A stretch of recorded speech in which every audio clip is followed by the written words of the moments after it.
Okay. Sige lang po. Sensitive man ang skin mo, bebe, from inside. Ayan. Oh, unsensitive. Kahit dito, sensitive ang skin mo. Kaya ka nagkakaroon ng pamumula sa skin mo. Ayan, mga butig-butig na yan. Ayan, oh. Sensitive ang skin mo, bebe. Yung bang collagen mo, someone refer to you or binili mo lang yun sa? Bili ko lang.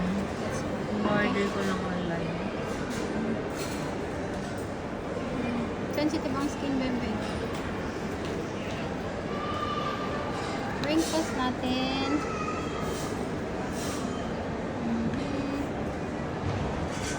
Wrinkles naman given yan pag nasa 30s and above na. Pero, mas okay yan siya kasi kung functional skincare yung ginagamit mo. Functional means according by your age already. Maraming klaseng products, bebe. Pero, most of them are for hydration, for moisture. Pero hindi nila alam na maraming products na by age na din yun. So, wrinkles mo medyo mataas. Mag-acne ka ba sa loob ng skin? Mga nakaklag yung pores mo. Ayan, nakita mo yan? Blue lights. Okay naman. Dito lang madami sa gilid-gilid ng skin. Kailangan mo itong i-scrub 2 times a week po. Para matanggal lang. Although hindi naman siya bad thing, kailangan mo lang siya ng malinis para mag-sink in lang yung products mo. Although good pa naman siya, pero nag-lose ka ng 1%. So, may mga kailangan mo i-scrub. Melanin mo, ito mo ba, meron ka nito dati? Ito mga freckles mo na yan. Ano na, mga 5 years na. Okay. So, hindi ka nagsa-sunscreen siguro before. Yes. So, natitrigger ang yan, mga freckles sa UV rays tsaka UV lights. Dapat gumagamit ka ng brightening products mo.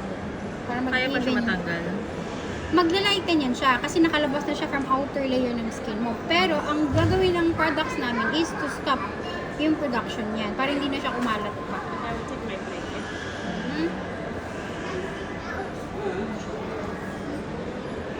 Intensive care. Let's see yung pores natin.